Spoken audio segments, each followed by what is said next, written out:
दिखाइएगा थोड़ा, दिखाइए। चलिए, कार्यपाल विधायिका, कार्यपालिका, न्यायपालिका, सरकार, लोकोस्तम। अच्छा, न्यायपालिका के बारे में बताना है ना, क्यों? चलिए, डायग्राम बना ही दिए थे कार्यपालिका का, ठीक। चलिए, इसमें पहला दिन कितने लोग का, पहली क्लास आज? सब लोग पुराने हो चुके हैं। चलिए, तो चलिए बना लीजिएगा, ठीक। कोई बात नहीं, अभी नया टॉपिक पढ़ाएंगे, वहां से समझ में आएगा आपको, संविधान सभा से, जिनकी पहली क्लास रहेगी वो परेशान ना हो।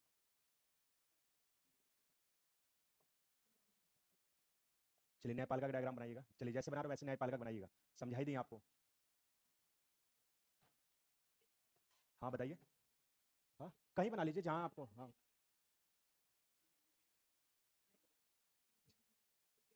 चलिए, कोई बात नहीं, आपको जहाँ मन करे बना लीजिए, बस समझना चाहिए, ठीक। अगर पेज भर गया तो कोई बात नहीं, अगले पेज पे बना लीजिए, कोई इशू नहीं है, ज़्यादा नहीं बड़ा, छोटा ही डायग्राम है, ठीक। चलिए, चलिए लिखिएगा सुप्रीम कोर्ट। चलिए, न्यायपालिका बनाई, बात ना करिए, ठीक। अब चुपचाप बात ना करिए, अब पढ़िए चुपचाप, 1 घंटा समय हम लोग पढ़ा जाए। अच्छा, ये ऑन है कि नहीं, रिकॉर्डेड है कि नहीं? चल रहा है? अच्छा, हाँ, रिकॉर्डेड है, चल रहा है। चलिए ठीक है, सुप्रीम कोर्ट, चलिए लिखिएगा।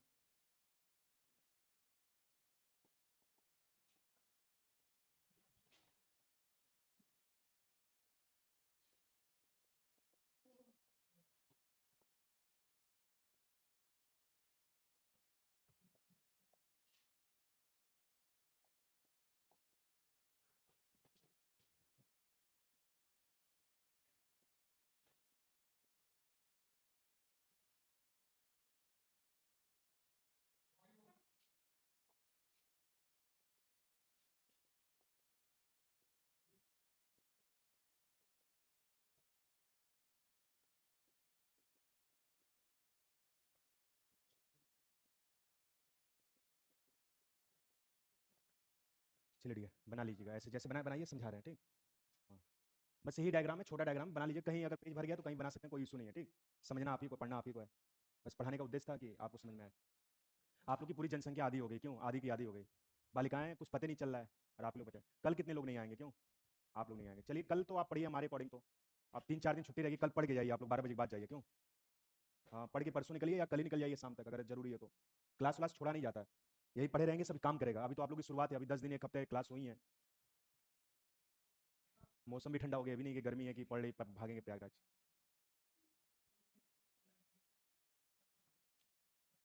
चलिए, बना लिया आप लोग? हाँ, इसको बनाइए, वेट कर रहे हैं, इसके बाद हम लोग नया टॉपिक पढ़ेंगे। ये थोड़ा जटिल टॉपिक था, इसको पढ़ाने का उद्देश्य था कि आपको समझ में आए।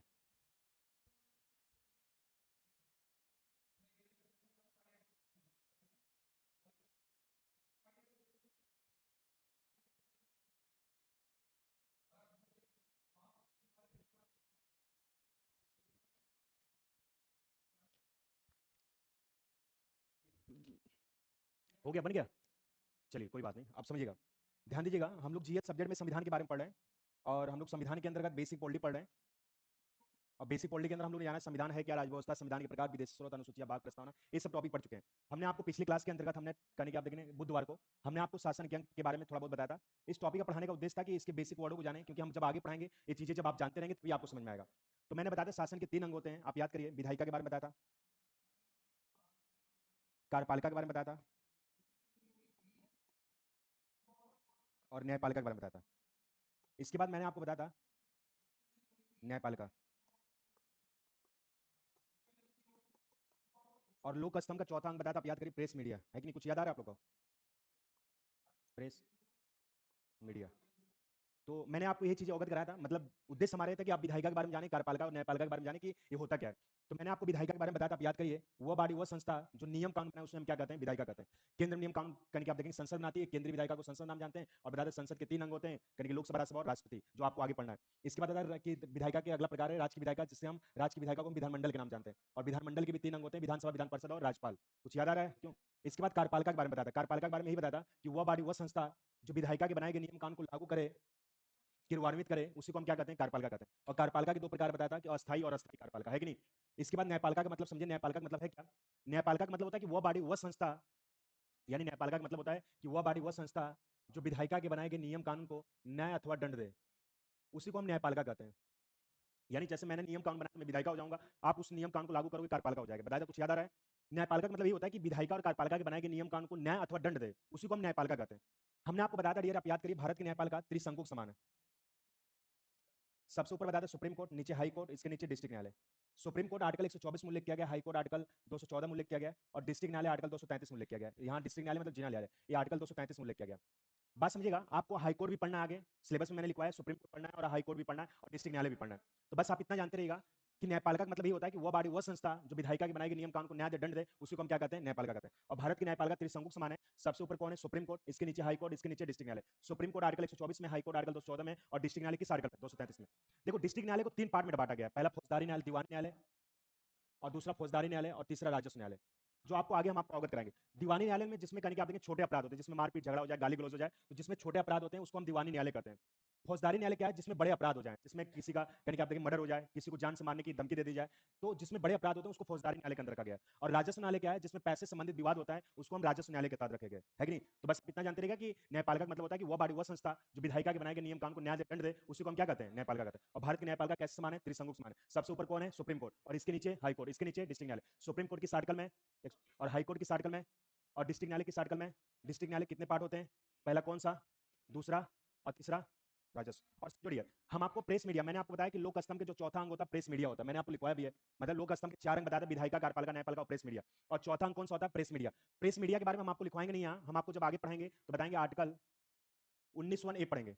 आर्टिकल 19(1) पढ़ेंगे तो उसमें हम आपको पढ़ाएंगे कि प्रेस की स्वतंत्रता नीति है। आर्टिकल 19(1) में आप पढ़ोगे विचार यूं व्यक्ति की बात कीजिए, तो आर्टिकल 19(1) के तहत प्रेस की स्वतंत्रता नीति है। और पूछा भी जाता है एग्जाम में कि किस आर्टिकल के तहत प्रेस की स्वतंत्रता नीति, बताओगे आर्टिकल 19(1) के तहत। प्रेस की स्वतंत्रता को कहीं आप देखेंगे, मीडिया स्वतंत्र है, उसको कहीं मौलिक अधिकार प्राप्त किया गया है। यानी राष्ट्र की एकता अखंडता को देखते हुए जनता की आवाज उठाने के लिए केंद्र सरकार, राज्य सरकार से कोई भी प्रश्न पूछ सकता है, उसी को हम कहेंगे आर्टिकल 19(1) के तहत प्रेस की स्वतंत्रता कहते हैं, है कि नहीं। तो बस आप इतना जानते रहेगा कि लोक स्तंभ का जो चौथा अंग होता है प्रेस मीडिया होता है। और हमारे अंतर्गत आर्टिकल 19(1) के तहत, यानी कि हमारे अंतर्गत आर्टिकल 19(1) के तहत प्रेस की स्वतंत्रता अंतर्निहित है, है कि नहीं। तो लोक स्तंभ का चौथा अंग पूछा जाता है कौन होता है, क्या बताओगे, प्रेस मीडिया। तो जब हम लोग आर्टिकल 19(1) पढ़ेंगे तो इसके बारे में काफी चीजें जानेंगे और इसके बारे में लिखेंगे। तो विधायिका, कार्यपालिका, न्यायपालिका के बारे में कुछ बता लिया, बोलो भैया, आगे बढ़े। चलो, अब नया टॉपिक हम लोग पढ़ेंगे जो इंपॉर्टेंट आपके टीजी 2 में, ऑल वनडे एग्जाम में, जेईई के एग्जाम में पूछा जाता है। हेडिंग डालेंगे संविधान सभा। यहाँ से समझ में आएगा, थोड़ा जटिल टॉपिक पढ़ लेते हम लोग इसलिए। और बाकी जिनकी पहली क्लास है या 2-4 क्लास हुई वो परेशान ना हो।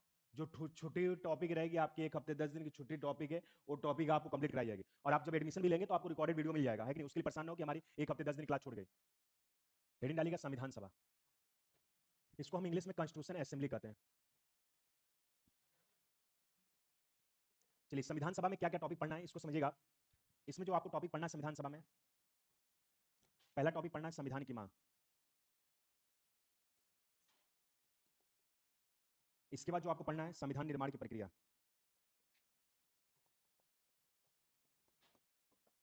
निर्माण की प्रक्रिया। इसके बाद जो टॉपिक आपको पढ़ना है इसमें देशी रियासत के बारे में पढ़ना है। देशी रियासत के बारे में पढ़ना है। रियासत के बारे में पढ़ना है। देशी रियासत में कौन कौन सी देशी रियासत आपको पढ़ना है उसको लिख लीजिएगा। पढ़ना है आपको पहला जम्मू कश्मीर के बारे में पढ़ना है। इसके बाद आपको जम्मू कश्मीर के बाद जूनागढ़ के बारे में पढ़ना है।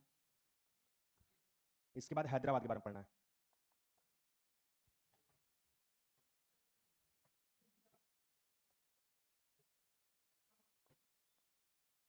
इसके बाद आपको पढ़ना है संविधान सभा की समितियां। संविधान सभा की समितियां के बारे में पढ़ना। ये आपको टॉपिक पढ़ना है संविधान सभा के अंदर। चलिए टॉपिक लिखिएगा, हम आपको अभी समझा रहे हैं क्या क्या टॉपिक पढ़ना है। हेडिंग डालेंगे संविधान सभा, उसके अंदर क्या क्या टॉपिक पढ़ना है इसको आप बेहतर तरीके से लिखिएगा। बहुत इंपॉर्टेंट टॉपिक और अच्छे से पूछा जाता है। बहुत जबरदस्त टॉपिक पढ़ेंगे और बहुत इंपॉर्टेंट टॉपिक आपके एग्जाम में नहीं, कोई एग्जाम देंगे इससे पूछा जाता है। इधर कोई एग्जाम अगस्त में, नॉनटेक में, पुलिस का एग्जाम, उसमें देखिए एक प्रश्न यहाँ से पूछा जाता है। 2018 के एग्जाम में जूनागढ़ के बारे में पूछा जाता है, बहुत इंपॉर्टेंट है। चलिए, जाना समझ में आ रहा, पूछ लिया, गलत मत लिखिएगा, ठीक। क्या करें, हाँ अभी समझाएंगे, सब टॉपिक समझाएंगे। अभी तो हेडिंग वाले इसके बारे में बताएंगे। अब पूरा स्टार्ट करेंगे संविधान की मांग से। पहले हेडिंग लीजिए, आप लिख लीजिए। रहने दीजिए, कोई सुनिए, लिखवाएंगे तो डालिए, कोई दिक्कत, बस इसको लिखिए, जैसे लिखें वैसे लिख लीजिए। चलिए नोट करिए, आप नोट करिए, हो गया, नोट कर लिया आप लोग। चलिए आप सुनिए, अब लिखना मत करिए, काफी किताब रखिए, आप पूरा 40 मिनट 1 घंटे लेक्चर सुनिएगा, बाकी कल लिखवाएंगे, आज समझाएंगे, कल इस बारे में लिखवाएंगे। बस समझिएगा, हम लोग बेसिक पॉलिटी पढ़े, बेसिक पॉलिटी लास्ट टॉपिक जो आपकी बची पूरी टॉपिक पढ़ा चुके हैं, वो संविधान सभा बची है। बेसिक पॉलिटी मैंने आपको बताया था कि 8 से 10 दिन, आपको 10 से 15 दिन लगेगा। तो मैंने बताया था मिनिमम 10 दिन पढ़ेंगे, मैक्सिमम 15 दिन। तो आप उससे ज्यादा ही हो गया, 10 दिन से ज्यादा हो गया बेसिक पॉलिटी पढ़ाते हुए। अब बेसिक पोलिटी से हर एग्जाम में प्रश्न पूछे जाते हैं। और दूसरी बात क्या है कि मान लीजिए जिनकी क्लास छोटी एडमिशन लेते हैं तो उनको रिकॉर्डेड क्लास मिल जाएगी। तो जो 1 हफ्ते 10 दिन क्लास है वो संविधान सभा के अंदर किसी से नोट्स ले लेंगे, फोटो स्टेट करा के उस वीडियो को देख लेंगे तो एक कन्विंस आ जाएगा और बेहतर तरीके से आपको समझ में आएगा। बाकी छोटी टॉपिक तो आपकी पढ़ाई जाएगी। भाई रक्षाबंधन की छुट्टी कल के पढ़ा के बाद हो जाएगी, तो आपका 19 20 21 3 दिन बचा रहेगा। 3 दिन में अगर 3 वीडियो भी देखेंगे तो जिनका छोटा रहेगा वो कंप्लीट हो जाएगा, है कि नहीं? तो आपके लिए हेल्पफुल रहेगा। हम आपको बता रहे हैं जब हम लोग आगे मिलेंगे नेक्स्ट क्लास के अंतर्गत तो चीजें हम लोग आगे पढ़ेंगे और किसके और बेहतर इंपॉर्टेंट पढ़ेंगे जो एग्जाम में बार बार पूछी जाती है। तो सबसे पहले हम लोग देखेंगे इस टॉपिक को क्या पढ़ेंगे। हम लोग 4 से 5 दिन के अंतर्गत संविधान सभा पढ़ेंगे, यानी मिनिमम 4 दिन मैक्सिमम दिन 5 दिन हम लोग संविधान सभा पढ़ेंगे। संविधान सभा में सबसे पहले हम लोग पढ़ेंगे संविधान की मांग, यानी जब हम ब्रिटेन के अधीन थे तो किस विद्वान ने संविधान की मांग की और क्यों किया, क्या रीजन कारण था, उसके बारे में हम लोग पढ़ेंगे, क्यों आवश्यकता पड़ेगी संविधान की मांग के अंतर्गत। इसके बाद हम लोग पढ़ेंगे संविधान निर्माण की प्रक्रिया, कैसे हमारा संविधान बना, संविधान की पहली बैठक कब हुई, दूसरी बैठक कब हुई, उद्देश्य प्रस्ताव कब लाया गया, महिलाओं की संख्या कितनी थी, एससी की संख्या कितनी थी, एसटी की संख्या कितनी थी, संविधान सभा को कब लागू किया गया, संविधान सभा को अंगीकृत कब किया गया, संविधान को लागू करने का क्या उद्देश्य था, संविधान की अंतिम बैठक कब हुई, क्यों डॉक्टर राजेंद्र प्रसाद को भारत का राष्ट्रपति निर्वाचित किया गया। तो इसके बारे में हम लोग संविधान निर्माण की प्रक्रिया जानेंगे जो यहां से भी एग्जाम में प्रश्न पूछी जाती है। इसके बाद आप पढ़ेंगे डियर देसी रियासत के बारे में पढ़ेंगे। देसी रियासत का मतलब जो भारत के राजा रजवाड़े थे उन्हीं को नाम दिया गया देसी रियासत। तो हमारी कम से कम 565 देसी रियासत थी, 565 देसी रियासत कम से कम थी। और 565 देसी रियासत में 3 देसी रियासत ऐसे हैं जो एग्जाम में बार बार पूछी जाती हैं। जैसे जम्मू कश्मीर के बारे में पढ़ेंगे, जम्मू कश्मीर के विवाद को जानेंगे आप, क्यों भारत कहता है जम्मू कश्मीर हमारा है, क्यों कहता है पाकिस्तान हमारा है, रियल में जम्मू कश्मीर किसका, इस मुद्दे को आप समझेंगे। दूसरी बात क्या है, जम्मू कश्मीर को कैसे सरदार वल्लभ भाई पटेल ने भारत के अंतर्गत जो हरि सिंह राजा थे जम्मू कश्मीर के, क्यों नहीं विलय कर रहे थे भारत में, क्या मजबूरियां थी, क्यों काबलियन आक्रमण किए, ये सब जम्मू कश्मीर के बारे में आप जानेंगे। जो जम्मू कश्मीर के बारे में लोग पढ़ते रह जाते हैं, चीजें क्लियर नहीं होती है। इसके बाद आप जूनागढ़ के बारे में पढ़ेंगे। जूनागढ़ के बारे में कहीं के आप देखेंगे जूनागढ़ को जनमत संग्रह के द्वारा सम्मिलित किया गया था, क्यों किया गया था, इसके बारे में आप कहीं के बेहतर तरीके से अध्ययन करेंगे। जूनागढ़ के बारे में आप पढ़ेंगे हैदराबाद के बारे में। हैदराबाद देसी रियासत को पुलिस कार्रवाई के द्वारा सम्मिलित किया गया था, क्यों किया गया था, क्या रीजन कारण था, क्यों हैदराबाद देसी रियासत का राजा पहले भारत में सम्मिलित हुआ बाद में नगर के पाकिस्तान में सम्मिलित हुआ, क्यों सरदार वल्लभ भाई पटेल को यहाँ ऑपरेशन पोलो किया गया, पुलिस कार्रवाई क्यों की गई, उसके बारे में हम हैदराबाद देसी रियासत के बारे में पढ़ेंगे आप। इसके बाद आप पढ़ेंगे संविधान सभा समितियां, बहुत सी समितियां हैं, लगभग कम से कम संविधान सभा को बनाने के लिए लगभग नियर अबाउट आप देखेंगे 20 से 25 समितियां थी जो संविधान सभा को बनाने में बड़ा योगदान थी और संविधान सभा को इन्होंने बहुत बेहतर तरीके से संविधान सभा को बनाया था। तो 20 से 25 समितियां हैं जो आप कहीं कि उस जानेंगे, लेकिन 20 से 25 समितियां आपको नहीं पढ़ना है, लगभग नियर अबाउट 10 से 12 समितियां आपको पढ़ना है जो एग्जाम ओरिएंटेड से पूछी जाती है। तो हम लोग इसको हम लोग पढ़ लेंगे तो हमारी संविधान सभा के अंतर्गत आप देखेंगे तो ये टॉपिक कंप्लीट हो जाएगी। हर टॉपिक आप देखेंगे कहीं कि हमने सिस्टमेटिक तरीके से डिस्ट्रीब्यूट किया है। संविधान की मांग आज हम आपको कंप्लीट करवाएंगे, कल संविधान निर्माण की प्रक्रिया स्टार्ट करेंगे, एक दिन देसी रियासत लगेगा, एक दिन आपकी संविधान समितियां, यानी मिनिमम 4 दिन लगेंगे। अगर आप बेहतर तरीके से पढ़ते हैं तो संविधान सभा से प्रश्न कोई भी एग्जाम आप देंगे तो इससे बाहर नहीं आएगा और बहुत इंपॉर्टेंट है। तो सबसे पहले हम लोग स्टार्ट करते हैं संविधान की मांग, क्यों संविधान की मांग होगी और किस विद्वान ने क्या संविधान की मांग करने की उम्मीदें क्यों रखी, इसके बारे में हम लोग जानते हैं। इतनी बात समझ में आई? बोलो भैया। चलो अब समझो संविधान की मांग। सबसे पहले हम लोग पढ़ते हैं संविधान की मांग।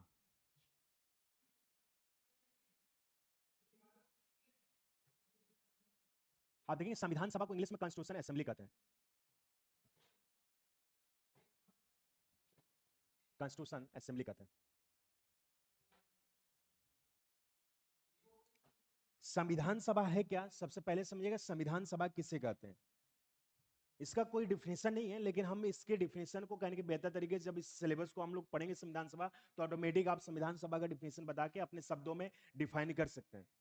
तो संविधान सभा है क्या, तो हम कह सकते हैं कि संविधान बनने से पहले कुछ व्यक्तियों को निर्वाचित किया गया और जिन व्यक्तियों को निर्वाचित किया गया उनके द्वारा संविधान का निर्माण किया गया, उसी को हम संविधान सभा कहते हैं। जैसे हमारे संविधान बना नहीं हुए तो भाई संविधान बनाने के लिए कहने की कुछ लोगों की आवश्यकता पड़ेगी, तो जिन लोगों की आवश्यकता पड़ेगी उनको कहने के हम इलेक्ट करेंगे यानी चुनेंगे, और जिनको हम चुनेंगे उनके द्वारा संविधान का निर्माण किया जाएगा, उसी को हम क्या कहेंगे, संविधान सभा कहेंगे। तो संविधान सभा है क्या, कोई पूछे तो आप यही बताओगे कि संविधान बनने से पहले कुछ व्यक्तियों को निर्वाचित किया गया और जिन व्यक्तियों को निर्वाचित किया गया उनके द्वारा संविधान का निर्माण किया गया, उसी को हम क्या कहते हैं? संविधान सभा कहते हैं। इतनी बात क्लियर है? बोलो भैया। तो संविधान सभा है क्या, समझेगा। तो संविधान सभा हमने समझा कि संविधान बनने से पहले कुछ व्यक्तियों को निर्वाचित किया गया और जिन व्यक्तियों को निर्वाचित किया गया उनके द्वारा संविधान का निर्माण किया गया, उसी को हम क्या कहते हैं? संविधान सभा कहते हैं। आप देखेंगे डियर, विश्व में सबसे पहले संविधान शब्द का प्रयोग करने वाले व्यक्ति थे, तो उनका नाम था हेनरी मेहता, समझिएगा। यानी विश्व में सबसे पहले अगर संविधान शब्द का यानी संविधान सभा का सबसे पहले प्रयोग करने वाले व्यक्ति थे, तो हमारे एक व्यक्ति थे जिनका नाम था हेनरी मेहता। यानी विश्व में सबसे पहले अगर संविधान शब्द का अगर किसी ने प्रयोग किया था, उनका नाम था हेनरी मेहता। हेनरी मेन ने क्यों संविधान शब्द का प्रयोग किया था? बहुत से ऐसे विद्वान थे जिन्होंने संविधान सभा के बारे में चर्चाएं की, लेकिन कभी इन्होंने संविधान सभा को बनने के लिए जिक्र नहीं किया था। क्या रीजन, कारण था कि हेनरी मेन ने संविधान सभा का प्रयोग किया था? इसके बारे में समझिएगा। हेनरी मेन ने विश्व में बहुत से देशों का अध्ययन किया था, तो मैक्सिमम देश आप देखेंगे डियर, कहने के आप देखेंगे ब्रिटेन के अंदर गुलाम थे। यानी कहने का सेंस है कि मैक्सिमम कंट्री जब आप इतिहास पढ़ेंगे तो ब्रिटेन के गुलाम रहा करते थे, और कहने की आप देखेंगे ब्रिटेन का बहुत वर्चस्व था। जैसे अमेरिका आज कहने की आप देखेंगे पावरफुल देश है, अमेरिका भी एक समय तक कहने की ब्रिटेन का गुलाम था, तो भारत तो कई वर्ष तक कहने ब्रिटेन का गुलाम रहा। तो ब्रिटेन के अंतर्गत रहने वाले हेनरी मैन थे, तो हेनरी मैन चाहते थे कि हर कंट्री स्वतंत्र रहे, हर कंट्री आजाद रहे, हर कंट्री के पास जनसंख्या रहे, सरकार रहे, भौगोलिक क्षेत्र रहे और संपूर्णता रहे।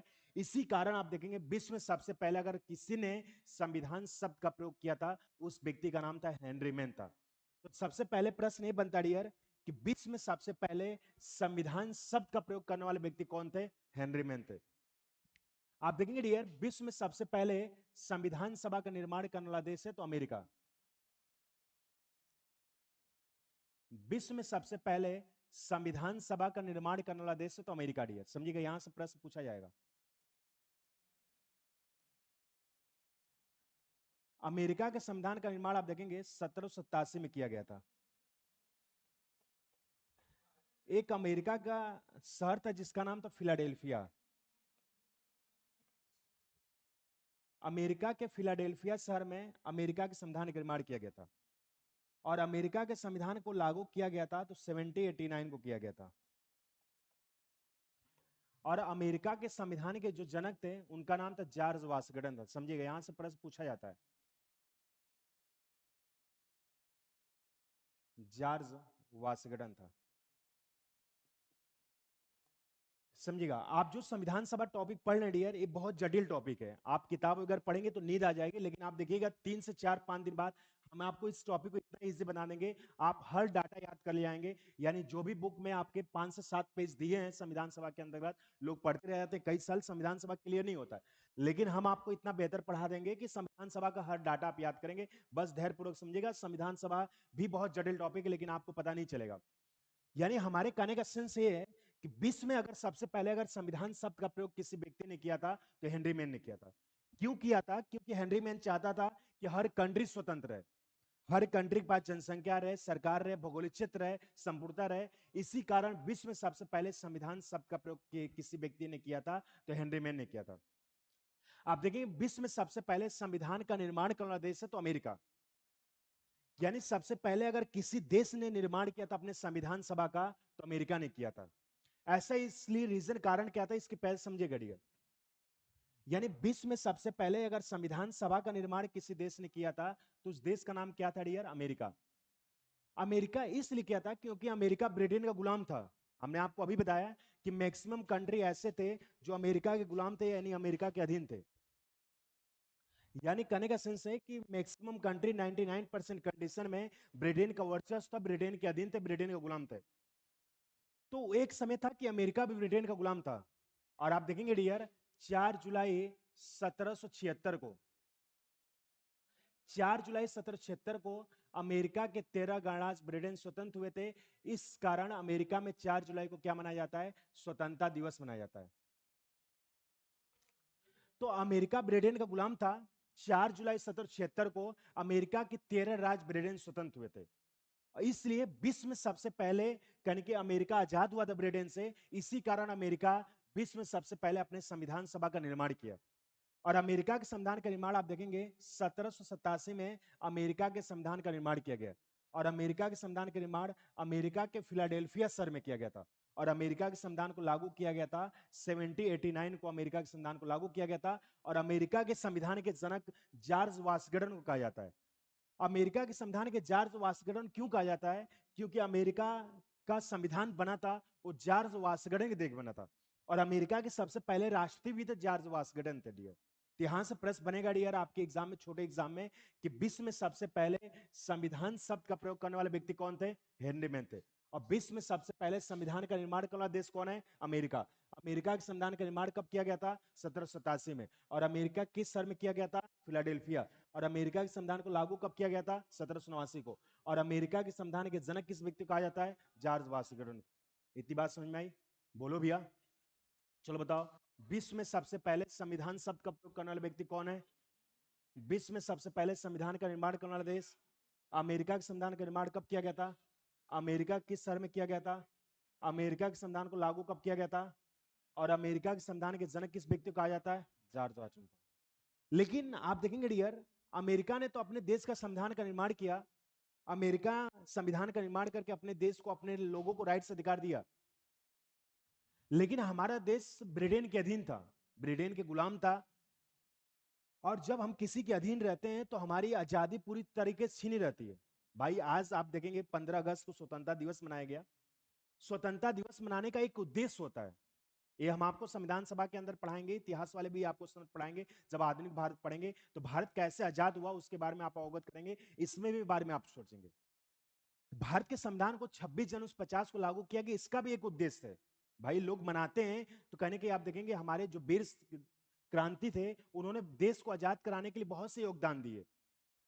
तो कहने का सेंस है कि अमेरिका ने तो अपने देश के संविधान का निर्माण कर लिया, लेकिन हमारे देश का संविधान निर्माण नहीं हुआ। तो बहुत से विद्वान ऐसे थे जो भारत के आजाद की मांग करते थे ब्रिटेन से, लेकिन इनका कोई वर्चस्व नहीं था। और हमारे अंतर्गत कोई, हमारे पास ना सामाजिक राइट्स था, ना आर्थिक राइट्स था, ना राजनीतिक, किसी प्रकार का राइट्स अधिकार नहीं था। और ब्रिटेन का वर्चस्व इतना जबरदस्त था कि यहाँ तो देखेंगे हमारे अंदर पुरुषों का शोषण तो होता ही था, साथ में महिलाओं का शोषण था। लोग कहने की ब्रिटेन के अंतर्गत आप देखेंगे कहने की आजादी के लिए, मांग के लिए बहुत लोग तरस गए थे, लेकिन कोई आजादी नहीं देता था। उसी आजादी को पाने के लिए हमारे एक चर्चित व्यक्ति थे जिनका नाम था बाल गंगाधर तिलक। बाल गंगाधर तिलक। उसी की आजादी की मांग करने के लिए बाल गंगाधर तिलक ने ब्रिटेन के सामने, कहने की आप देखेंगे अप्रत्यक्ष रूप से 1895 में बाल गंगाधर तिलक ने एक बुक, चर्चित बुक थी जिनका नाम था स्वराज बिल, के माध्यम से इन्होंने संविधान की मांग की, लेकिन अंग्रेज अस्वीकार कर दिए। अंग्रेज अस्वीकार इसलिए कर दिए कहें कि अंग्रेज का वर्चस्व है, भारत के लोगों को अगर आजाद कर दिया जाएगा तो भारत के लोग अपने देश को नहीं चला पाएंगे। अगर देश को चलाते तो क्यों ब्रिटेन के अंतर्गत आप देखेंगे कहने कि भारत के अंतर्गत क्यों ब्रिटेन के लोग भारत का गुलाम होते हैं। और सोचिए अंग्रेज जब आए थे, आप आधुनिक भारत पढ़ोगे तो केवल मसालों की खेती करने के लिए आए थे। और ये था कि कहने की कंपनी स्टेब्लिश होगी, और कंपनी स्टेब्लिश जब होगी अंग्रेज केवल मसालों का खेती करेंगे। और जैसे कहने की अंग्रेज का वर्चस्व बढ़ने लगा और धीरे धीरे इतनी कंपनी हो गई कि आप देखेंगे पूरा अंग्रेज का शासन नियम कानून हो गया और अंग्रेज कई वर्षों तक भारत को गुलाम बनाए रखे। तो बाल गंगाधर तिलक ने कहा कि भारत को आजाद करिए, भारत पे आपने सामाजिक, आर्थिक, राजनीतिक रूप से बहुत से शोषण किया और भारत के लोगों को उम्मीदें रही, भारत अब आजाद रहना चाहता है। और इन्होंने 1895 में, जो आज हम लोग संविधान पढ़ रहे डियर, और सोचिए कि 1895 में बाल गंगाधर तिलक ने, इनकी एक बिक थी जिसका नाम था स्वराज बिल। स्वराज बिल के माध्यम से इन्होंने अप्रत्यक्ष रूप से कहने की आप देखें अंग्रेज के खिलाफ, कहने की आप देखें संसद भवन में इन्होंने संविधान को लिख डाला। कहा है अंग्रेज की जनता, आज आप भारत के संविधान को आजाद कर देंगे तो आपकी बहुत बड़ी भलाई है, नहीं तो आने वाले समय में आप पे संकट आ जाएगी। इन्होंने स्वराज बिल के माध्यम से इन्होंने संविधान की मांग की, लेकिन अंग्रेज अस्वीकार कर दिए। अंग्रेज का अस्तित्व बढ़ता रह गया, अंग्रेज शासन प्रशासन बना रह गए, अंग्रेज भारतीय लोगों पे बहुत ज्यादा शोषण करते रह गए। तो पूछा जाता है ब्रिटिश भारत में जब हम ब्रिटेन के अधीन थे, यानी ब्रिटिश भारत का मतलब होता है जब हम ब्रिटेन के अधीन थे तो भारत को ब्रिटिश भारत कहा जाता था। ब्रिटिश भारत का मतलब है, जब हम ब्रिटेन के अधीन थे तो भारत को ब्रिटिश भारत कहा जाता था। यानी ब्रिटिश भारत मतलब कि ब्रिटेन का पूर्ण रूप से भारत पे कब्जा है। तो पूछा जाता है ब्रिटिश भारत में 1895 में किस विद्वान ने सबसे पहले मांग की? क्या बताओगे? बाल गंगाधर तिलक ने। बाल गंगाधर तिलक ने संविधान की मांग की, लेकिन अंग्रेज अस्वीकार कर दिए। अंग्रेज का अस्तित्व बढ़ता रह गया, अंग्रेज शासन प्रशासन बनाते रह गए, लेकिन भारत वैसे गुलामी के जंजीर से बंधा रह गया। उसी बीच आप देखेंगे दक्षिण अफ्रीका से, कहने की आप देखेंगे गांधी जी दक्षिण अफ्रीका गए रहते हैं। दक्षिण अफ्रीका क्यों गए रहते हैं? क्योंकि पढ़ाई के लिए दक्षिण अफ्रीका गांधी जी गए रहते हैं। और कहने की आप देखेंगे 1914 से लेकर 1918 के बीच फर्स्ट वर्ल्ड वॉर होता है, समझिएगा। 1914 से 18 के बीच फर्स्ट वर्ल्ड वॉर होता है। यानी गांधी जी ने, कहने की स्वराज सॉरी बाल गंगाधर तिलक ने 1895 में संविधान की मांग की, लेकिन अंग्रेज अस्वीकार कर दिए। उसी के 10 से 15 दिन बाद, आप देखिए 10 से 15 वर्ष बाद 1914 से 18 के बीच फर्स्ट वर्ल्ड वॉर होता है। भाई फर्स्ट वर्ल्ड वॉर आप आधुनिक भारत में पढ़ोगे, टॉपिक है फर्स्ट वर्ल्ड वॉर क्यों हुआ, द्वितीय वर्ल्ड वॉर क्यों हुआ। तीसरा युद्ध नहीं हुआ, लेकिन तीसरा युद्ध अगर कई देशों में अगर लड़ाई हो जाएगी, तीसरा युद्ध बहुत भयानक हो जाएगा, पूरा देश तबाह हो जाएगा। कहने की इसलिए तृतीय युद्ध नहीं होता है। क्या कहने की आप इसको इतिहास में विस्तृत तरीके से जानोगे आप। तो 1914 से 18 के बीच फर्स्ट वर्ल्ड वॉर होता है, जिसे हम प्रथम विश्व युद्ध के नाम से जानते हैं। इसका रीजन कारण ये था कि फर्स्ट वर्ल्ड वॉर का रीजन कारण था कि विश्व में हर देश चाहता था कि हम अपने देश को मजबूती बनाएं, यानी हमारा देश विश्व का शक्तिशाली देश बने। तो उसी देश में दो देश में विवाद हुआ, साइबेरिया और कहने के सीरिया के अंतर्गत विवाद हुआ। उस समय कहने के आप देखेंगे दो देश लड़े और दोनों देश को साथ देने के लिए अन्य देश साथ देने लगे। उस समय आप देखेंगे फर्स्ट वर्ल्ड वॉर जब हुआ तो अमेरिका और ब्रिटेन का बहुत बड़ा सपोर्टर था, यानी अमेरिका ब्रिटेन का सपोर्टर था। और उस समय कहने की आप देखें कुछ विपक्ष थे, जर्मनी वगैरह कहने के अलग देश कहने के उस चीजें सपोर्ट कर रहे थे। तो अमेरिका ब्रिटेन का साथ दे रहा था। उसमें हमारे अंतर्गत Gandhi ji first world war के अंदर 1914 में आते हैं। और गांधी जी की जनता बहुत लोकप्रिय होती है, यानी गांधी जी के भारत की जनता बड़ी विश्वास करती है, क्योंकि गांधी जी बहुत पढ़े लिखे रहते हैं और दक्षिण अफ्रीका से डिग्री वगैरह लेकर आते हैं और जनता बड़ी विश्वास करती है।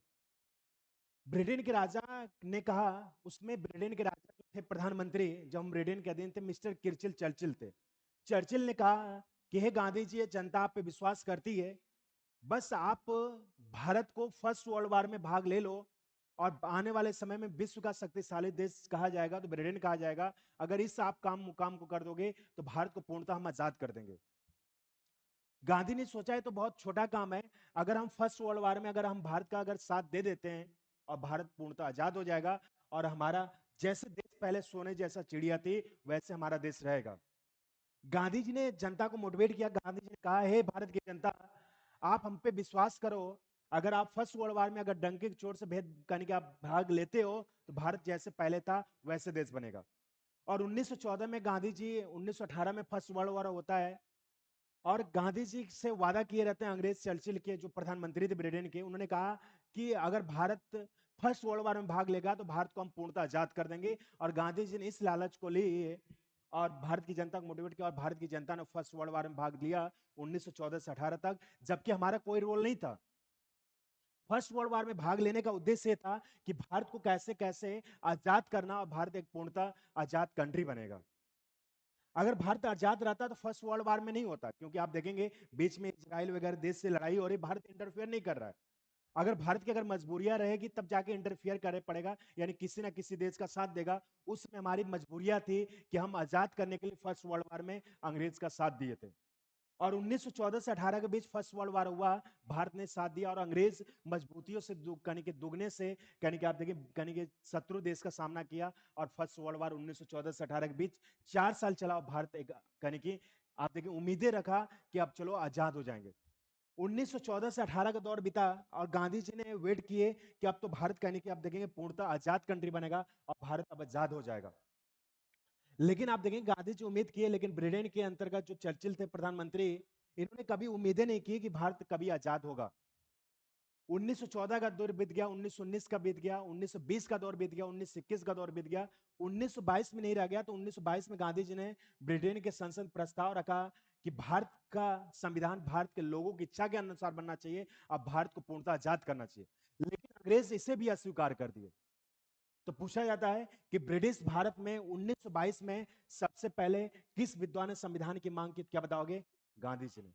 और गांधी जी ने मांग की और ब्रिटेन का साथ भी दिया 1914 से 18 के बीच। और ब्रिटेन के अंतर्गत आप देखेंगे इतने लोग उम्मीद थे कि ब्रिटेन के अंतर्गत इस चीज को एक्सेप्ट नहीं किए, भारत को आजाद नहीं किए। ब्रिटेन की जनता जैसे 1922 और 1914 से 18 दौर का बीता, फर्स्ट वर्ल्ड वॉर बीता, आप देखेंगे और भारत की जनता शासक प्रशासक रूप में बनाई रहेगी। और कहीं आप देखेंगे यहाँ तक पुरुषों का शोषण होता था, महिलाओं का शोषण होता था, यहाँ तक पूरा अंग्रेज का वर्चस्व और बहुत तेजी से बढ़ने लगा।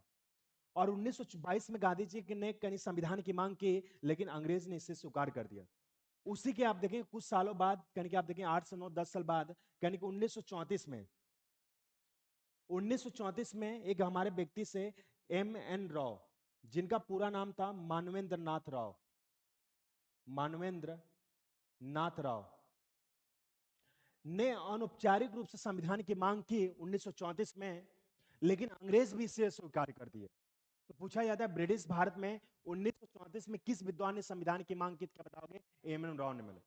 आप जब आधुनिक भारत पढ़ोगे डियर, तो कांग्रेस के हर मंच पे, हर कहने के संविधान की मांग की, भारत को आजाद करने की मांग की, लेकिन अंग्रेज अस्वीकार कर दिए। लेकिन आप देखेंगे 1914 से 18 के बीच फर्स्ट वर्ल्ड वॉर हुआ, और उसी बीच 1934 में जैसे M.M. राव ने मांग के संविधान की, उसी के 5 साल बाद अंग्रेज के अंदर एक संकट की घड़ी आई 1939 में, जिसका नाम था सेकेंड वर्ल्ड वॉर। यानी उसमें सेकेंड वर्ल्ड वॉर में जो जर्मनी का शासक हिटलर था, एक शासन में एक सैनिक था। उन्होंने कहा उस समय कहीं ब्रिटेन ने बहुत तेजी से कहीं जर्मनी के शासक को, कहीं प्रशासक को बहुत ज्यादा टॉर्चर देश को कर दिया था। और ब्रिटेन के अंतर्गत आप देखें जर्मनी के जो शासक हिटलर था, कहा कि मैंने फर्स्ट वर्ल्ड वॉर में बहुत बुरी तरह चोटिल किया, लेकिन हम सेकेंड वर्ल्ड वॉर में बहुत बुरी तरह कहीं ब्रिटेन को हम हराएंगे और अमेरिका को मुंह तोड़ जवाब देंगे। और सोचिए ब्रिटेन के अंतर्गत आप जब इतिहास पढ़ेंगे, सब टॉपिक है, अगर हम आपको पढ़ाएंगे first world war second world war, कम से कम 2 से 3 दिन लगेंगे। आधुनिक भारत पढ़ेंगे तो बेहतर तरीके से आप जानेंगे। तो फर्स्ट वर्ल्ड वॉर के अंतर्गत तो 1914 से 18 के बीच हुआ, और सेकेंड वर्ल्ड वॉर का जो जर्मनी का शासक हिटलर था, उन्होंने बदला लेने के लिए सेकेंड वर्ल्ड वॉर की घोषणा कर दी। और सोचिए सेकेंड वर्ल्ड वॉर की जैसे घोषणा की 1939 में, और अंग्रेज फिर कमजोर हुआ, और इस बार हिटलर का जो जर्मनी था, पूरा शासन प्रशासन में मुंह तोड़ जवाब देने के लिए जर्मनी के खिलाफ मजबूतियों के साथ खड़ा हुआ। और 1914 से 18 के बीच फर्स्ट वर्ल्ड वॉर जैसे बीता, अंग्रेज ने फिर लालच किया, कहा है गांधी जी मैंने आपके साथ फर्स्ट वर्ल्ड वॉर में तो धोखा दिया, 1914 से 18 के बीच मैंने आपसे वादा किया था कि अगर भारत की जनता अगर फर्स्ट वर्ल्ड वॉर में भाग लेगी तो भारत को पूर्णतः आजाद कर देंगे, लेकिन मैंने ऐसा नहीं किया।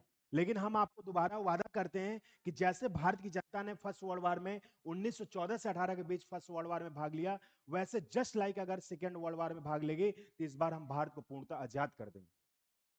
अब सोचिए 1914 में अंग्रेज ने लालच दिया, और फिर 1939 में भी लालच देने लगे कि इस बार अगर भारत की जनता अगर सपोर्ट की तो हम भारत को आजाद कर देंगे।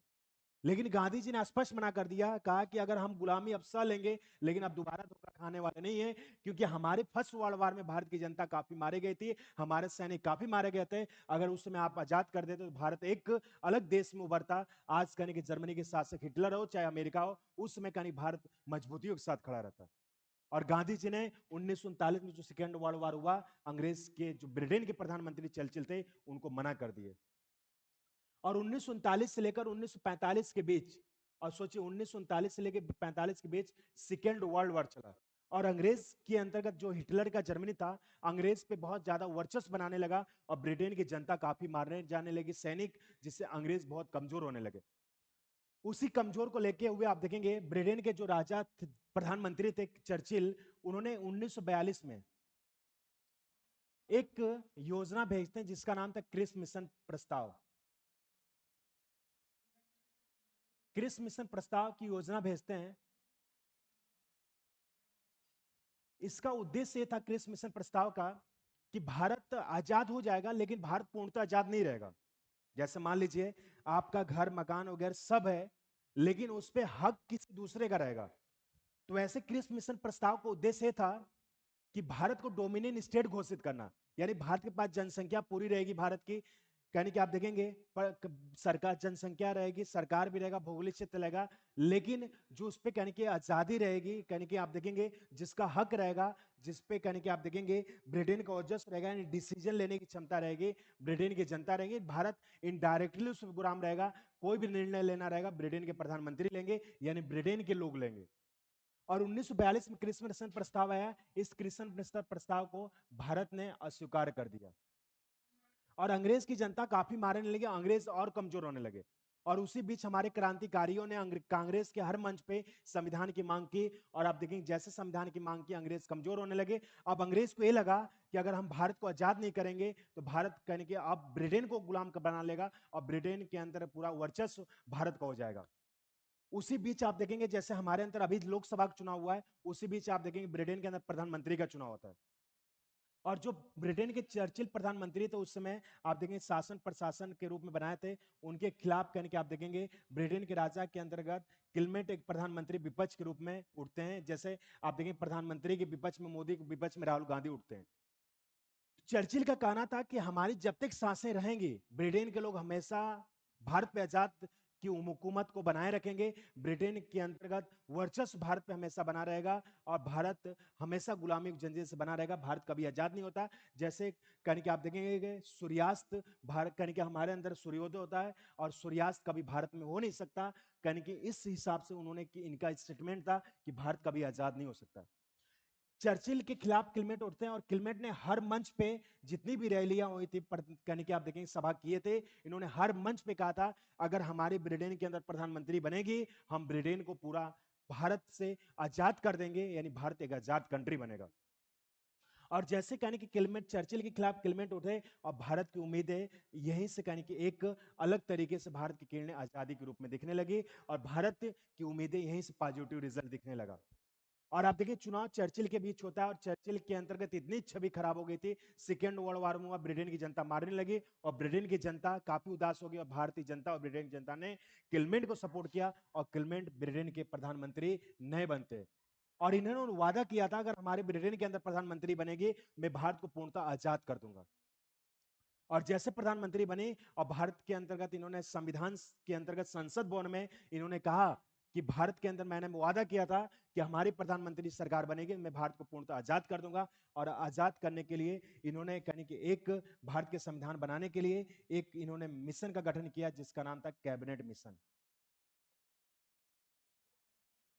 कैबिनेट मिशन का कहने कि इन्होंने गठन किया और कैबिनेट मिशन का उद्देश्य क्या था, अब हम लोग कैबिनेट मिशन के बारे में पढ़ेंगे।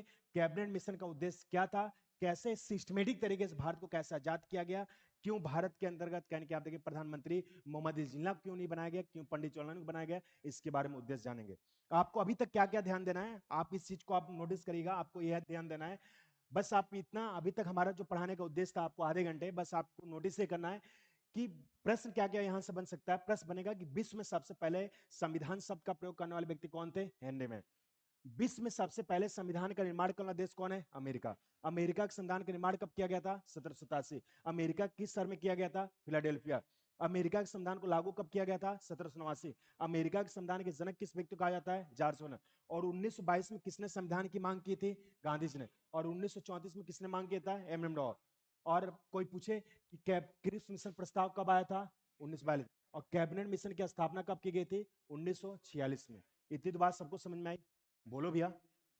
चलो बताओ, विश्व में सबसे पहले संविधान शब्द का प्रयोग करने वाले व्यक्ति कौन थे, विश्व में सबसे पहले संविधान का निर्माण करने वाला देश अमेरिका के संविधान का निर्माण कब किया गया था, अमेरिका किस शहर में किया गया था, अमेरिका के संविधान को लागू कब किया गया था, अमेरिका के संविधान के जनक किस व्यक्ति कहा जाता है, 1922 में किसने संविधान की मांग की थी, 1934 में किसने मांग किया था, इस मिशन प्रस्ताव कब आया था, कैबिनेट मिशन की स्थापना कब की गई थी, 1940 में।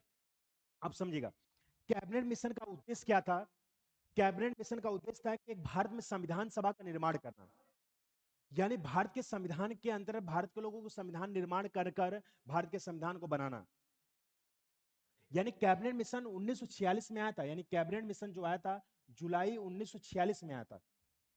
कैबिनेट मिशन का मुख्यतः दो उद्देश्य था, एक भारत में संविधान सभा का निर्माण करना, समझिएगा यहां से कैबिनेट मिशन को पूछा जाता है।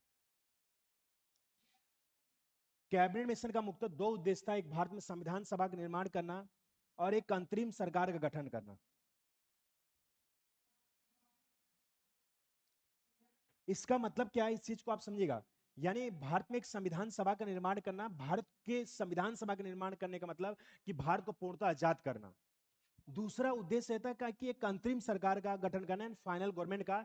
यानी जब तक भारत के अंदर संविधान नहीं बन जाता है, भारत का प्रधानमंत्री घोषित नहीं हो जाता है, तब तक अंग्रेज का नियम कानून रहेगा। एक कैबिनेट मिशन का उद्देश्य था।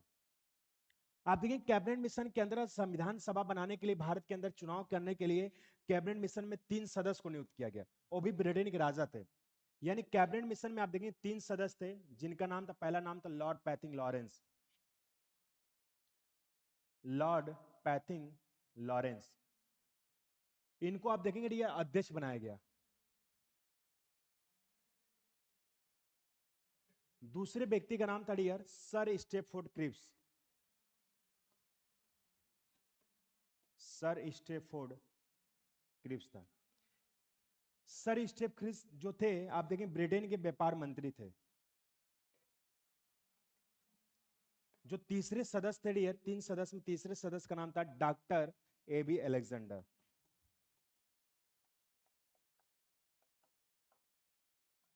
अलेक्जेंडर ये ब्रिटेन के नेवी के से रिटायर अफसर थे, नेवी मंत्री थे। तो हमारे कहने का सेंस है कि भारत के संविधान को बनाने के लिए कैबिनेट मिशन का गठन किया गया। कैबिनेट मिशन का उद्देश्य यानी दो उद्देश्य था, एक भारत में संविधान का निर्माण करना और एक अंतरिम सरकार का गठन करना। और भारत के अंदर संविधान के बनाने के लिए 3 लोग को नियुक्त किया गया।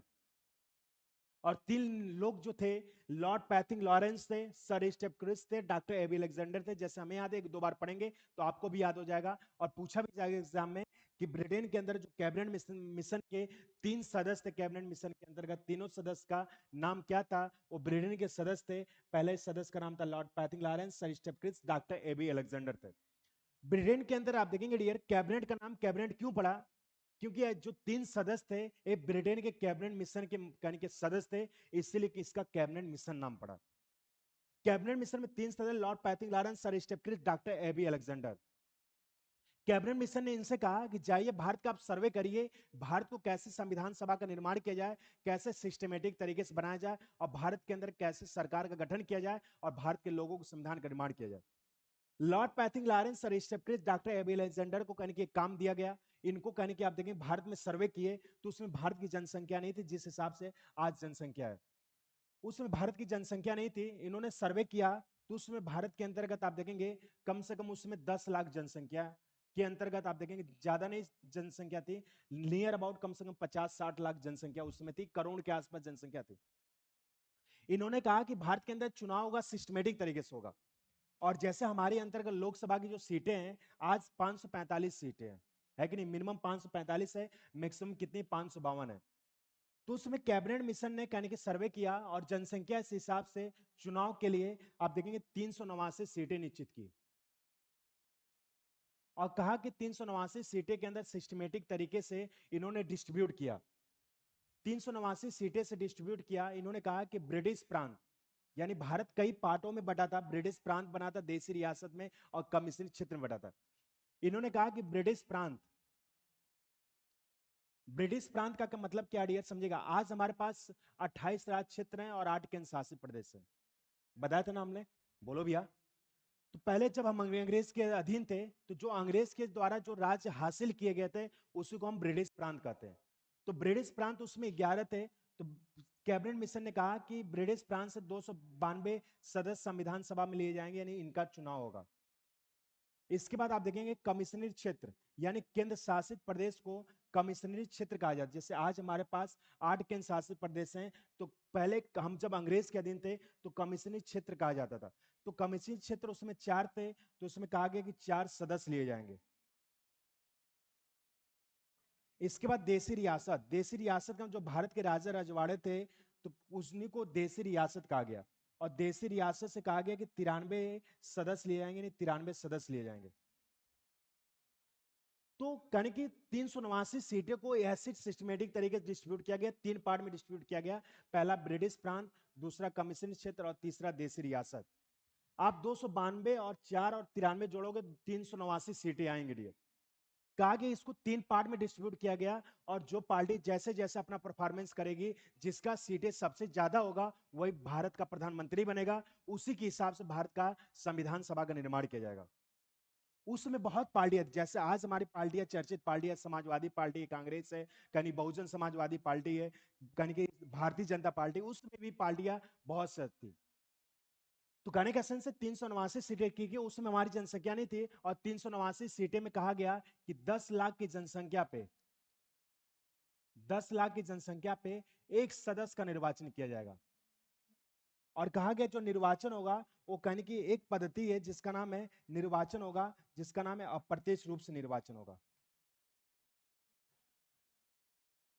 और जो निर्वाचन होगा वो कहा गया डियर कि अनुपातिक प्रतिनिधित्व प्रणाली के एकल संक्रमणी मत द्वारा किया जाएगा। इसका मतलब समझिएगा डियर, अप्रत्यक्ष का मतलब जो हम चुनाव देते हैं वो प्रत्यक्ष रूप से देते हैं। यानी हम जाते हैं, 4 कैंडिडेट रहते हैं, चारों कैंडिडेट के अंतर्गत हम किसी एक को ही सिलेक्ट करते हैं, तो उसको हम प्रत्यक्ष डायरेक्ट करते हैं। इनडायरेक्ट का मतलब होता है डियर कि जैसे हम किसी कहीं कहीं हम किसी पर्सन को चुने, वो दूसरे पर्सन को चुने, उसी को अप्रत्यक्ष कहते हैं। जैसे आप पढ़े होंगे डियर, डायरेक्ट इनडायरेक्ट नरेशन, यानी अपनी बातें डायरेक्ट रूप से कहना। इनडायरेक्ट का मतलब होता है अपनी बातें किसी दूसरे से कहना, दूसरा तीसरे से कहना, उसी को इनडायरेक्ट कहते हैं। तो जैसे अप्रत्यक्ष रूप का मतलब होता है कि अनुपातिक प्रतिनिधित्व प्रणाली के एकल संक्रमण मत द्वारा। इसका मतलब होता है जैसे राष्ट्रपति का चुनाव होगा, राज्यसभा का चुनाव होता है, विधान परिषद का चुनाव होता है, वैसे जस्ट लाइक वैसे संविधान सभा का चुनाव हुआ है, उसी को नाम दिया गया अनुपातिक प्रतिनिधित्व प्रणाली के एकल संघ द्वारा। जब राष्ट्रपति पढ़ाएंगे, उपराष्ट्रपति पढ़ाएंगे, राज्यसभा पढ़ाएंगे, इस मेथड को चुनोगे, बताएंगे कैसे राष्ट्रपति का चुनाव होता है, इसका कैसे यूज होता है, इसको हम सिस्टमेटिक तरीके से आधे घंटे की सीरीज है, इसको हम आपको समझाएंगे डियर। तो बस आप इतना जानते रहिए, जो संविधान सभा में सदस्यों का निर्वाचन हुआ था, चुनाव हुआ था, वो अप्रत्यक्ष रूप से हुआ था। उस पद्धति का नाम था, जिसका नाम था अनुपातिक प्रतिनिधित्व प्रणाली के एकल संघ द्वारा। तो हमारे अंदर 389 सीटें निश्चित की गई, जिसमें कहा गया 10 लाख की जनसंख्या पे कितने सदस्यों का निर्वाचन किया जाएगा, एक सदस्य। तो पूछा जाता है कि संविधान सभा में कुल कितने सीटें निश्चित की गई थी, 389। कितनी लाख की जनसंख्या पे 10, और कितने सदस्य का निर्वाचन, एक। और पूछा गया ब्रिटिश प्रांत से कितने सदस्य लिए गए, और कमीशन क्षेत्र से 4, और देशी रियासत से 93। आप देखेंगे ये 389 सीटें निश्चित की गई, उसमें बहुत सी पार्टियां थी, और पहली चर्चित सबसे पहले फेमस पार्टी थी कांग्रेस की। आप देखेंगे कांग्रेस की सबसे फेमस पार्टी उस समय थी डियर। कांग्रेस के उसमें हेड बनाए गए थे पंडित जवाहरलाल नेहरू। इसके बाद आप देखें मुस्लिम लीग की पार्टी, जिससे मोहम्मद जिन्ना ने कहने की इसके संस्थापक थे। इसके बाद आप देखेंगे निर्दल पार्टी, जो किसी से मतलब नहीं थी, स्वतंत्र पार्टियां थी। इसके बाद निर्दल पार्टी के बाद आप देखेंगे डियर, यानी कि अन्य छोटी छोटी पार्टियां थी, अन्य छोटी छोटी पार्टियां थी। तो कांग्रेस पार्टी, मुस्लिम लीग, निर्दल पार्टी और अन्य छोटी छोटी पार्टियां थी। इन्होंने संविधान सभा में भाग लिया। इन्होंने, हर पार्टी की ये सोच थी कि हमारी सबसे सीटें ज्यादा आई और देश का प्रधानमंत्री मैं ही बनूंगा, और हमारे अकॉर्डिंग संविधान सभा बनाया गया जाएगा। उसमें चुनाव हुआ, हर पार्टी ने वर्चस्व भाग लिया, हर पार्टी ने रैलियां किया, और जनता ने जिसको विश्वास किया उसको अपना मत करने की वोट दिया। भाई जिस हिसाब से पार्टी आज राहुल गांधी पे जनता ने विश्वास किया, प्रधानमंत्री मोदी जी विश्वास किया, हर पार्टी ने अपना मत उसी हिसाब से दिया। तो उस समय कहने की जनता ने जिस हिसाब से विश्वास को उस पार्टी दिया, तो 389 सीटें में आप देखेंगे डियर, सबसे ज्यादा जो सीट निकली थी कांग्रेस की 208 सीटें निकली, मुस्लिम लीग की 73 सीटें निकली, और निर्दल की 8 सीटें निकली, अन्य छोटी छोटी पार्टी कितनी सीटें निकली, 60 सीटें निकली। और हमारे संविधान सभा में निर्वाचन हुआ, और कांग्रेस की सबसे ज्यादा सीटें 208 सीटें निकली। और जैसे 208 सीटें निकली, पंडित जवाहरलाल नेहरू बहुत खुश हुए, और मोहम्मद अली जिन्ना काफी नाराज हो गए, कहें कि मैं संविधान सभा में भाग नहीं लूंगा। पंडित जवाहरलाल नेहरू ने लाख मनाए। पंडित जवाहरलाल नेहरू ने कहा कि आप संविधान सभा में भाग लीजिए, भारत की उम्मीदें आप ही पे टिकी हैं, और यहां तक उम्मीदें इतनी टिकी हैं कि भारत के अंदर हिंदुओं का नहीं, यानी कि मुस्लिमों का भी योगदान था। अगर भारत आजाद हुआ है तो सबसे बड़ा आपका भी योगदान है। पंडित जवाहरलाल नेहरू ने लाख मनाए मोहम्मद अली जिन्ना को, लेकिन इस बात को एक्सेप्ट नहीं किए। कुछ समय बीत जाता है और हमारे अंतर्गत संविधान की पहली बैठक 9 दिसंबर 1946 को जाती है, लेकिन मतों की गिनती होती थी तो उतना हमारा संविधान सिस्टमेटिक तरीके से नहीं था, एक सौंदर्य नहीं था। जैसे मान लीजिए आपकी शादी हुई भाई, कम से कम कलाक मान लीजिए आपके 5 मित्र हैं और 5 मित्र में 2 मित्र ना है, तो आप एक सस्पेंशन में रहेंगे कि यार हमारे साथ ऐसा क्यों हो रहा है और हमारे अंतर्गत क्यों नहीं 2 मित्र आए, आप उनको भी मनाने की कोशिश करेंगे। यार दोस्ती यारी बहुत दिन तक चली, जब हमारा फंक्शन हुआ, जब खुशी का दिन हुआ तो सामने वाला व्यक्ति मना कर दिया। तो ऐसे पंडित जवाहरलाल नेहरू लाख मनाए, नहीं माने तो सरदार वल्लभ भाई पटेल और पंडित जवाहरलाल नेहरू के अंतर्गत गए, लेकिन तभी भी माने और कुछ समय बाद सरदार वल्लभ भाई पटेल अकेले गए, पूछे क्या कारण है मोहम्मद अली जिन्ना जो आप संविधान सभा में भाग नहीं ले रहे। इन्होंने कहा कि मैं 2 शर्तों पे मैं भाग लूंगा। पहला तो देश के अंतर्गत जितने भी राइट्स अधिकार रहेंगे हिंदू और मुस्लिम में, संविधान सभा में उस राइट्स अधिकार को बराबर दिया जाएगा।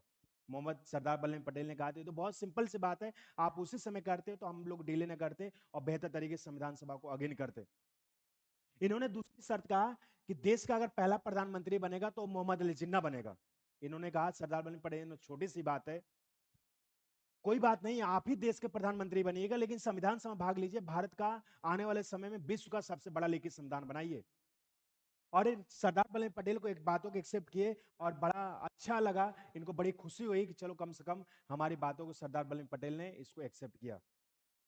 और पंडित जवाहरलाल नेहरू के पास जाते हैं सरदार वल्लभ भाई पटेल और मोहम्मद अली जिन्ना और देखते हैं पंडित जवाहरलाल चौक हो जाते हैं। चौंकने की बात इसलिए पंडित जवाहरलाल नेहरू क्योंकि उन्होंने लाख मनाया, लेकिन उन्होंने सरदार पंडित जवाहरलाल नेहरू की बात न मान के सरदार वल्लभ भाई पटेल की माने और उनके घर पे चाव बैठे, उसके 10 मिनट बाद पूछे कि क्या कारण था कि जो आप पंडित जवाहरलाल नेहरू की बातों को न मान के, हमारी बातों को न मान के आप सरदार वल्लभ भाई पटेल को माने। इन्होंने कहा कि 2 शर्तें थी कि हिंदू और मुस्लिम को जो भी दी जाए राइट्स अधिकार इक्वल दी जाएगी और देश का प्रधानमंत्री बनेगा तो मोहम्मद अली जिन्ना बनेगा। और जैसे बात सुनते पंडित जवाहरलाल चेयर उठकर खड़े हो गए, कहेंगे देश के प्रधानमंत्री की दूर की बात, हम आपको एक चपरासी का पद भी नहीं देंगे। और यहाँ तक कि हमारी पूरी जवानी कहने की आप देखें भारत को आजाद करने के लिए कहने की चली गई, अगर आज शादी होती 3 से 4 बच्चे होते, आपको देश का प्रधानमंत्री हम कभी बना ही नहीं सकते। और जैसे इस बात को लगा, मोहम्मद जिन्ना को बड़ा आड़ लगा, उसी दिन कहने की लॉर्ड माउंटबेटन से मिलके 3 जून 1947 को भारत और पाकिस्तान का बंटवारा हो जाता है और भारत एक अलग कंट्री बनता है, पाकिस्तान एक अलग कंट्री बनता है, जो आप 10 दिन बाद नागरिकता में पढ़ेंगे। इस पे गदर मूवी बनी थी और रिफ्यूजी मूवी बनी थी। और यही कारण था, अगर मोहम्मद अली जिन्ना अगर देश का प्रधानमंत्री बनता तो आज भारत और पाकिस्तान का बंटवारा नहीं होता, एक भारत एक सुंदर कंट्री रहता। और सोचिए देश के प्रधानमंत्री के अंदर आप देखेंगे मोहम्मद अली जिन्ना कहने के आप देखेंगे कुछ दिन तक प्रधानमंत्री बना, उसको कैंसर की बीमारी थी, उसमें कैंसर की बीमारी नहीं रहती थी, इलाज वगैरह नहीं रहता, तो उसके 10-15 दिन बाद मोहम्मद अली जिन्ना बन जाता है। और आप देखेंगे बहुत ज्यादा पाकिस्तान में संकट आ जाती है, तो उसके बाद रियाकत अली को प्रधानमंत्री बनाया जाता है। आज भी देखेंगे देश के कहने की पाकिस्तान के प्रधानमंत्री के जो मोहम्मद अली जिन्ना है, आप देखेंगे पाकिस्तान के नोटों पर उन्हीं का चेहरा रहता है, क्योंकि एक लोकप्रिय थे और मुस्लिम लीग के संस्थापक थे, इन्होंने बड़ा योगदान दिया था पाकिस्तान को आजाद कराने में, इन्हीं का सबसे बड़ा योगदान था।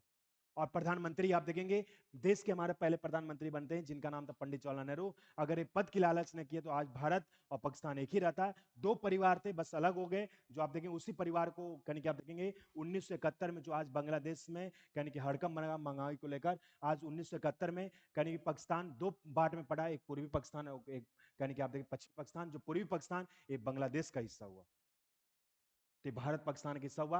हम लोग ने संविधान की मांग पढ़ा, जो बेसिक चीजें हम लोग जानना चाहिए, आपको क्या क्या ध्यान देना है। अगले दिन आएंगे तो बताएंगे संविधान की पहली बैठक हुई, दूसरी बैठक हुई, उद्देश्य प्रस्ताव कैसे बना, संविधान निर्माण की प्रक्रिया कैसे हुई, इसके बारे में अवगत कराएंगे। हम लोग संविधान की मांग इसको कंप्लीट पढ़े, इसके बारे में आपको क्या क्या ध्यान देना है, इस चीज को आप क्लियर करिएगा।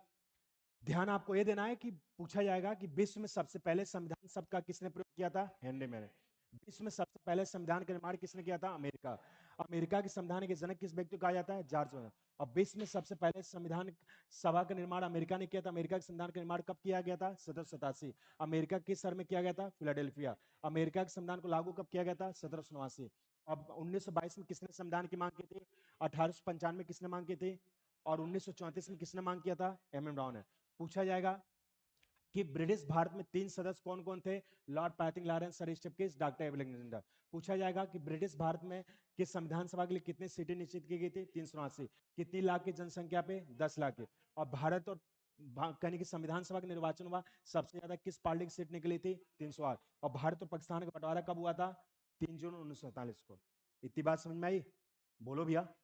चलो बताओ, 1 मिनट ट्यूशन कराओ, इसके बाद क्लास बंद करते हैं। चलो बताओ, विश्व में सबसे पहले संविधान शब्द का प्रयोग करने वाले व्यक्ति हेनरी मैन। और विश्व में सबसे पहले संविधान का निर्माण करने वाला देश अमेरिका के संविधान का निर्माण कब किया गया था?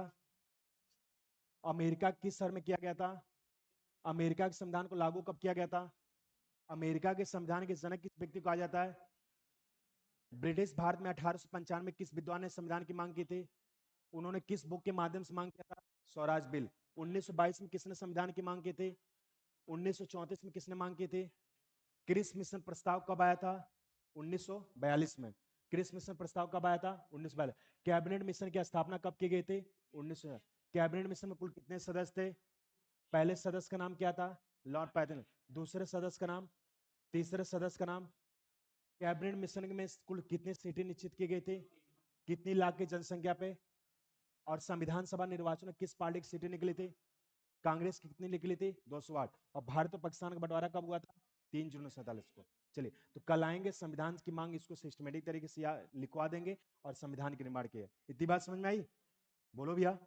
चलिए नेक्स्ट कल पढ़ते हैं हम लोग, ठीक।